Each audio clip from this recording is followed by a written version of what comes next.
Yeah, well, and that's the thing. At the foundation level with ITIL 4, we've got a mention of the practices at a very high level, which, we used to call practices processes. Yeah. And the train the trainer session that I attended, we had a little tip jar, and every time someone said process instead of practice, we had to put $1 in it, right? So we got to get used to that new terminology. But the practices are really only covered in terms of objectives.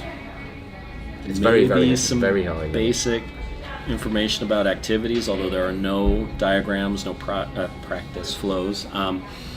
Really not much to go on. I know that the product owners at Axelos have stated that practices will be less of a focus. That doesn't mean they won't be focused on at all, or that they will be wiped clean from the ITIL slate. But one thing I did notice in developing the foundation course is that 3/4 of the practice exam questions were about practices, which was a little unusual because we have 5 modules for the course. Yes. We've got guiding principles, we've got modeling value, which is our service value system, service value chain. Those each had about 10 practice exam questions. Practices, on the other hand, had about 50.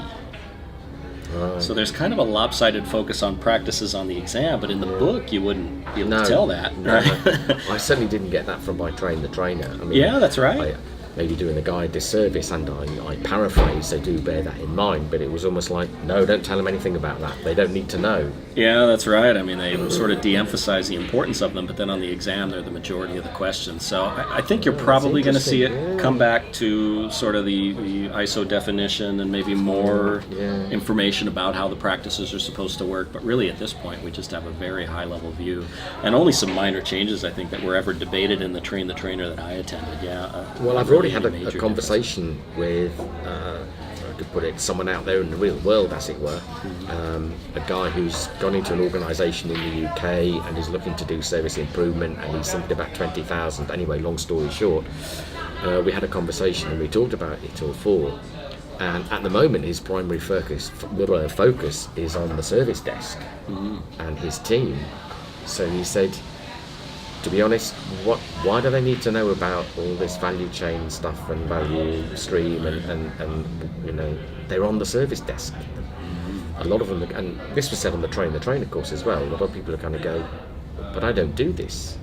This is way above my pay grade and all that kind of stuff. So that one's, I think, is going to be interesting if we're not supposed to tell people in a day and a half, day and 3/4 about what the practices actually are. Something concrete. I think training organisations will need to think about that one, perhaps. Yeah, and I think there has been a shift toward a more strategic focus in ITIL, at least at the foundation level. But it really does seem a little bit more CIO friendly, a little bit more business friendly, trying to bring in people maybe from other units that interact with IT pretty regularly, but maybe don't work there full time. But I think you're right that if you're a service desk agent and you take ITIL 4 Foundation, you might be scratching your head a little bit thinking, well, okay, how does this directly apply to what I'm doing? There was a lot of that in version 3 also, right? Quite.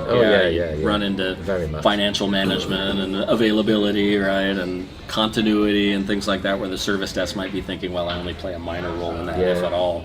But or maybe you're telling me the story about the course that you were running where one of the students was very upset that then you had to spend the limited amount of time that you did on service continuity and couldn't understand because their response was, I don't do this and never will do and never have done. Right. So why on earth are you wasting time telling me about it? Yeah, that's right. So we'll get more into those comparisons later in the week as we start listening to people talk during these sessions. But a couple of name drops that I want to do here before we get started this week. So first of all, this is all brought to you by EXIN, who is our partner for DevOps and Verism exams. We're really excited to work with them.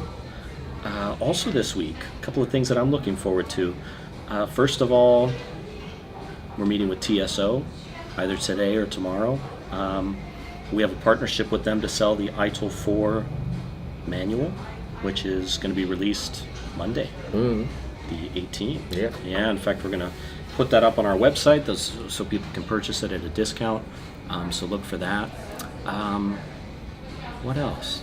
Yeah, TSO has an interesting session this week. So they're going to be talking about what they call the golden thread, which is a case study that runs through the Agile 4 manual. It's about a car rental company and how they apply the new Agile concepts to the way they do business. So we've actually embedded a lot of that in the training that we've built. So for every concept that you learn, there's a quick blurb from one of the staff members at the car rental company where they talk about how they apply that specific principle to their company. So yeah, so that'll be interesting. We'll actually get to hear TSO talk directly about what the inspiration was for that, and what purpose it serves, and all the rest of it. Also this week, I'm really excited about meeting with Axelos. So every time I go to these conferences, they always have a booth, and they're very receptive, very, very eager to chat and talk and exchange ideas, which I'm always happy to do. In fact, I believe, we've got a couple of the product owners that are going to be there this week, people from marketing. So the hope is, I don't want to put anyone on the spot, that we'll be able to pull those people aside and maybe talk to them a little bit and get their perspective on what's going on this week. So that's a little bit about what I'm looking forward to. What about you? Do you have anything specific that you want to do? Nothing specific, no. I mean, it's been a while since I've been to one of these. Just looking at the overall agenda, there was nothing that really jumped out and grabbed me by the throat. And I thought, I really must go and see that one. There were one or two which I thought, they could be quite interesting. There were a couple of DevOps ones I'd quite like to go to. Yeah. Otherwise, I think I could just go with the flow of the next couple of days. Yeah, in fact, that's something that we both sort of agreed to do before we got here, that we were just going to keep you guys guessing all week. So we're going to have our schedule. We'll have our little brochure with us as we attend each session. And after each one, depending on how we feel or who we think would have the most interesting content next, we'll go ahead and jump in, and then we'll tell you what our perspective is on it, whether it's good or bad. Yep. But should be fun, should be exciting. I'm looking forward to it. Watch this space. Watch this space. All right, guys. Well, thanks for sticking with us. Look for some more videos tomorrow. And have a good one.